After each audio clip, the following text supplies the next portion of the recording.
तो शर्मनाक हरकत की है पलटू राम और इसके लिए मुख्यमंत्री दुपट्टा खींचने लगे। मुख्यमंत्री बोल बिहार का मुख्यमंत्री आवास है वो कहीं न कहीं दुर्योधन की सभा में बदलता जा रहा है कि चीरहरण किया जाता है और बाकी कौरव अट्टहास करते हैं।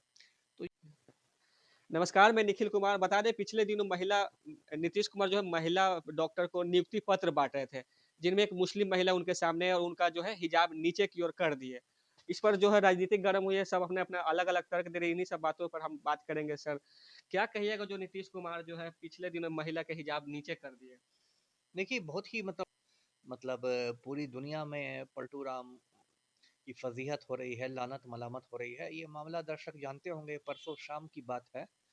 परसों जो पटना का मुख्यमंत्री आवास है सीएम हाउस एक अणे मार्ग में, वहाँ पलटू राम के कर कमलों से नियुक्ति पत्र बाँटे जा रहे थे।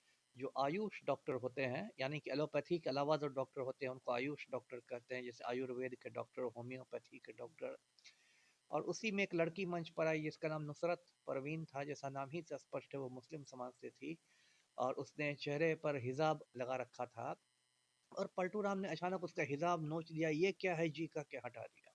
और वो लड़की हक्की बक्की रह गई, असहज हो गई। कोई भी लड़की हो जाएगी, मान लीजिए कोई लड़की दुपट्टा डालकर गई है है।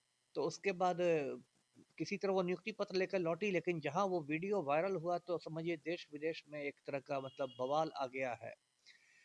तो इसमें देखिए कुछ बिंदु पर मैं बताना चाहता हूँ। पहली बात दर्शकों को बता दूं कि जो भी पलटू राम ने किया ये कानूनी जुर्म है और इसमें 5 साल तक की कैद मुख्यमंत्री को हो सकती है।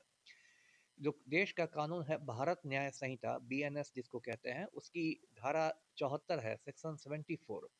उसमें यदि आप किसी महिला के साथ ऐसा करते हैं, उसके शील भंग करने की कोशिश करते हैं इस तरह से करके, तो उसमें 1 से 5 साल तक की कैद की व्यवस्था है और इसके लिए कई जगह एफआईआर मुख्यमंत्री पर किए भी जा रहे हैं। यूपी से भी खबर भी आ रही है, बेंगलोर में एफआईआर की खबर आ रही है। मैं तो नुसरत परवीन को भी सुझाव दूंगा कि उसको भी एक एफआईआर कर देना चाहिए सचिवालय थाना में मुख्यमंत्री पर।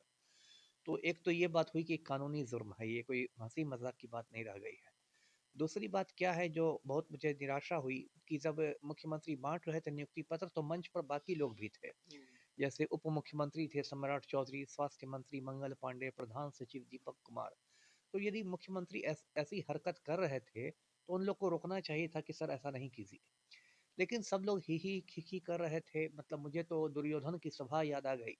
जब दुर्योधन की सभा में द्रौपदी का चीरहरण हो रहा था, दुशासन चीरहरण कर रहा था तो सारे कौरव अट्टहास कर रहे थे। तो अब जो ये बहुत शर्मनाक स्थिति है।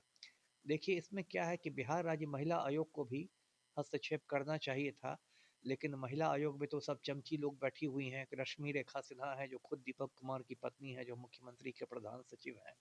तो इन लोग से कोई उम्मीद नहीं है। लेकिन कायदे से बिहार राज्य महिला आयोग को भी और राष्ट्रीय महिला आयोग को भी इस मामले का स्वतः संज्ञान लेते हुए, सुओ मोटो कॉग्निजेंस लेते हुए मुख्यमंत्री को नोटिस जारी करना चाहिए। जी। सर एक यूपी के ही मंत्री है, उसने भी कुछ गलत टिप्पणी की बहुत थी। घटिया उसकी टिप्पणी है। यूपी का एक मिनिस्टर है संजय निषाद, और उसने कहा है कि अरे हिजाब ही ना छुआ और कुछ तो नहीं छू दिया। तो ये बहुत गिरी हुई मानसिकता है, एक स्त्री विरोधी में मानसिकता कहूंगा। और ये लोग खुद को भाजपा का कहते हैं, बड़ी बड़ी बात करते हैं, संस्कार और संस्कृति की दुहाई देते हैं, और इन लोग की इतनी गिरी हुई सोच है। तो खैर भाजपा में तो इन ऐसे गुंडे मवालियों पर कोई एक्शन होता नहीं है, पूरी पार्टी ही गुंडे मवालियों की है। लेकिन ये जो भी संजय निषाद ने कहा यूपी के मिनिस्टर ने, ये बहुत ही एक ओछी बात कही है। जी। चलिए बहुत-बहुत धन्यवाद सर।